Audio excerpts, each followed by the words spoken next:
ಸಂಸಾರ ಬಂಧನ ಹೇಗೆ? ಸಂಸಾರದಲ್ಲಿ ನಾನು ಬಹಳ ಮುಖ್ಯ ಆಗ್ತೀನಿ.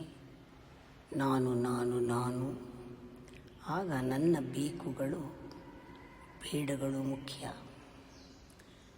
ಬೇಕು ಅಂತ ಆಯ್ಕೆ ಯಾಕೆ ಬರುತ್ತೆ? ಇದು ಮಾತ್ರ ಬೇಕು, ಇದು ಮಿಕ್ಕಿದ್ದು ಬೇಡ. ಮಗು ಬೇಕು, ತಾಯಿ ಬೇಡ, ಮಗುವಿನ ತಾಯಿ ಬೇಡ ನನಗೆ. ಇಲ್ಲಿ ಎಷ್ಟು ಬೇಕು ಇದೆ ಪ್ರೀತಿ ಅಂತ ಅಂತೀವಿ, ಅಲ್ಲೆಷ್ಟು ಬೇಡ, ಅಷ್ಟೇ ಬೇಡ ದ್ವೇಷ ಇದೆ. ಈ ದ್ವೇಷದಿಂದ ಈ ಪ್ರೀತಿ ಹುಟ್ಟಿದೆ. ಈ ಪ್ರೀತಿಯಿಂದ ಅದನ್ನು ದ್ವೇಷ ಮಾಡೋ ಹಾಗಾಗಿದೆ. ಇದು ಬೇಕು ಅಂತ ಹಿಡ್ಕೊಳ್ಳೋ ಬಂಧನ, ಇದು ಬೇಡ ಅಂತ ದೂರ ಹೋಗೋ ಬಂಧನ. ಯಾಕೆ ಇದು? ನಾನು ಇಲ್ಲಿ ಮುಖ್ಯ. ನಂದೂಕ್ಕಿಂತ ನನಗೆ ಬೇಕಾದಂಗೆ ಇಲ್ಲದೆ ಇದ್ದರೆ, ನನಗೆ ಬೇಕಾದರೆ ನಾ ಪ್ರೀತಿಸಿದ್ದನ್ನು ಬಿಟ್ಬಿಡ್ತೀನಿ. ನನಗೆ ನಾನು ಮುಖ್ಯ.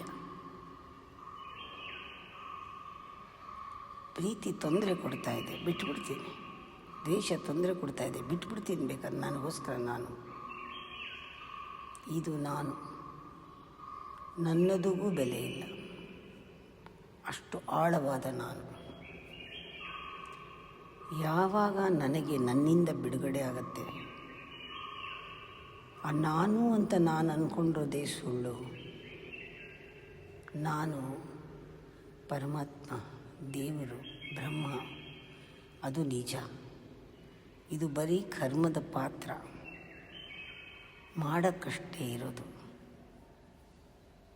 ಇರೋಕ್ಕೆ ನಾನು ಬೇರೆ.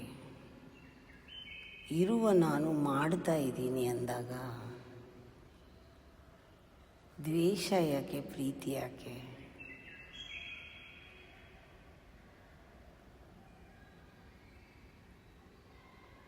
ಎರಡೂ ಇಲ್ಲ. ಯಾಕೆಂದರೆ ಎರಡಕ್ಕೂ ಬಂಧನ ಇಲ್ಲ. ನಾನು ಪರಮಾತ್ಮನಾದ ನನ್ನನ್ನು ಅಂಟ್ಕೊಂಡಿದ್ದೀನಿ, ಅಲ್ಲಿ ನಾನಿಲ್ಲ. ನನಗೆ ಈಗ ಚಾಯ್ಸೇ ಇಲ್ಲ. ಎಲ್ಲರನ್ನೂ ಪ್ರೀತಿಸಬೇಕು.